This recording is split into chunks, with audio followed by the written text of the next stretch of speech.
I'm a game developer, but a year and a half ago I quit, retiring to my private island with my many millions to enjoy a quiet life of solitude and self-loathing. Okay, so the truth is, I never stopped making games. I just stopped finishing them. So let me show you what could have been and what went wrong. Yellowcake is a survival horror game set in a post-apocalyptic wasteland. You and 3 of your friends, so in your case probably just you, are tasked with running a nuclear power station. You must never let the power go out, or else, look, just don't let the power go out. To maintain power, you must explore the wasteland to find fuel rods. However, you're not alone. There's various characters around who may decide to help you, but equally may deceive you. I actually got quite far with this one. I built a robust networking stack around it, which can handle NPCs like this little dog. It's got animation syncing, item drops to allow sharing between players, proximity chat. Oh, it's probably, I think I turned down my game audio. Let me turn up my game audio. And also a questing system. But I think where this project really shines is its volumetric audio system. Old neighbor saw me bring them in, and that left only 9 little bottles standing on the shelf, serenely waiting our fate. Making this game also got me really interested in 3D art and shaders. This is the first time I felt truly immersed in the world of a game that I'm making. After the bunker alarms fall silent, something just feels really eerie about this place. It feels old and worn, like maybe you're not the first crew to inhabit this place. After completing the first quest, you can access the wasteland, which feels even more eerie than the bunker. You're led into a cave with bad omens and echoing music in the distance. You soon find out that this is the hideout of the Tiki tribe, who guard a power station of their own. And that's about as far as the project got. I absolutely love where it was heading, but I think I bit off a little more than I could chew. The quest system was probably the biggest red flag. In order to build out this game in the way I envisioned it, it would require a rich world with lots of things to see and explore, which takes time. A lot of time. Not to mention, I would spend most of that time making the art for the game, which admittedly I was enjoying, but it definitely isn't my strong suit. It just wasn't a commitment I was ready to make at that time. That being said though, these games are my absolute favourites from my 18-month manic episode. There are a few more, but I think that's a story for another time. But if any of these games do stand out to you in some way, please do let me know in the comments. I am open to potentially reworking them. We'll see. Solar Standoff TD is a tower defense game where you must protect your rocket from hordes of alien invaders. The gimmick here is that it takes place on the surface of a small procedural planet. Aliens will invade in ships, rappel down in their drop pods, and start to move along the surface towards your rocket. You can harvest energy from the planet's resources like these trees and rocks, but also the damaged alien drop pods. My idea here, although not implemented yet, was that the planet would get more hostile as you used up its resources. Think volcanoes sprouting up, earthquakes, things like that. So you'd have to replant these things in order to stop the planet from getting too violent. The planet generation is pretty robust, offering quite a lot of variance with very minimal work required, something that I was definitely leaning into after Yellowcake. I also got really into writing shaders. Let's quickly take a look at how the planet went from this to this. I started with a flat colour and an outline. I then created a global uniform that corresponds to the light direction and compare that to the normal at each given vertex to create this shaded region. Next, I created this ripple effect when placing towers. In the vertex shader, I pass in 2 matrices. For those who don't know, a matrix is basically just a grid of decimal numbers. Each row on this grid can be split into 2 sections.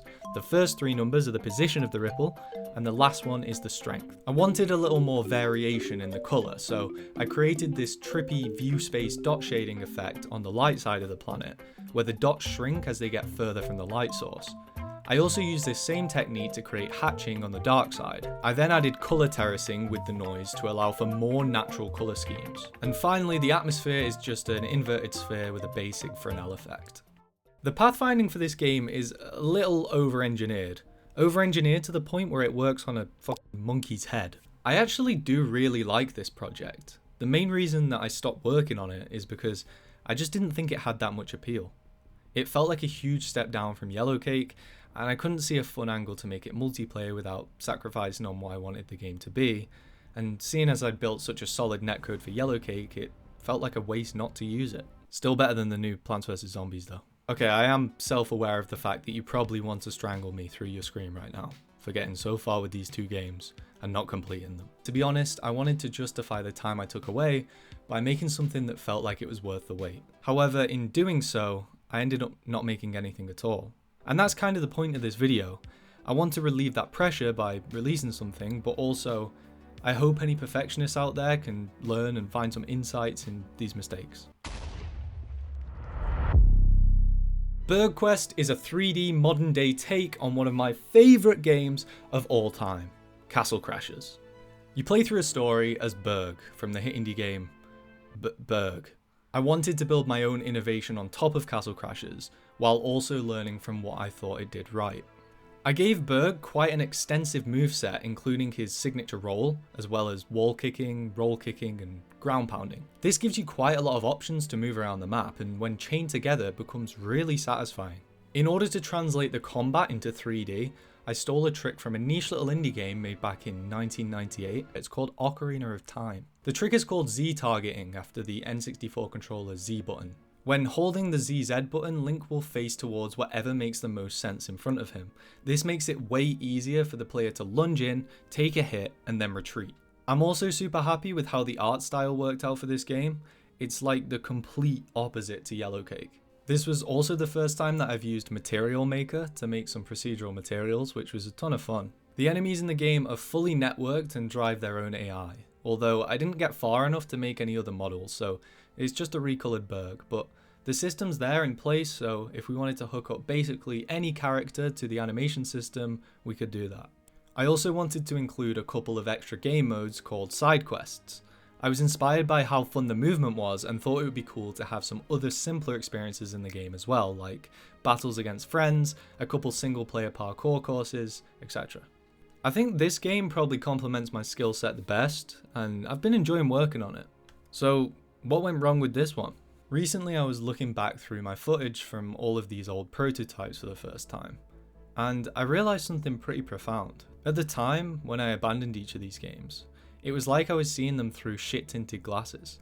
There's a certain level of accountability that comes when sharing your art with others, but when you have zero means of positive reinforcement besides yourself, it creates this false assumption that you're always right, consciously or subconsciously. That every decision you make must be a good one.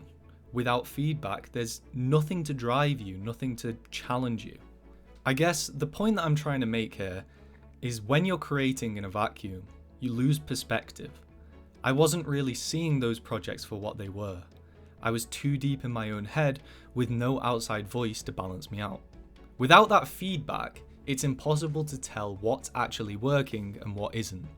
And that can make you walk away from something that was never really broken. It was just unfinished. I really do hope you guys enjoyed this video. It's definitely a deviation from what I normally make, but I wanted it to be a bit more real. It feels amazing to be able to share things that I've been working on and make videos again, to be honest. I just want to make more videos. But yeah, I want to know what you guys think of the game, so please do leave a comment down below. Like, subscribe, all that shit. I'm not sure what I'm going to continue on or what I'm going to make, but whatever I do end up working on, I know that I need to post more often on a more consistent basis. Thank you guys for watching. Have a great day.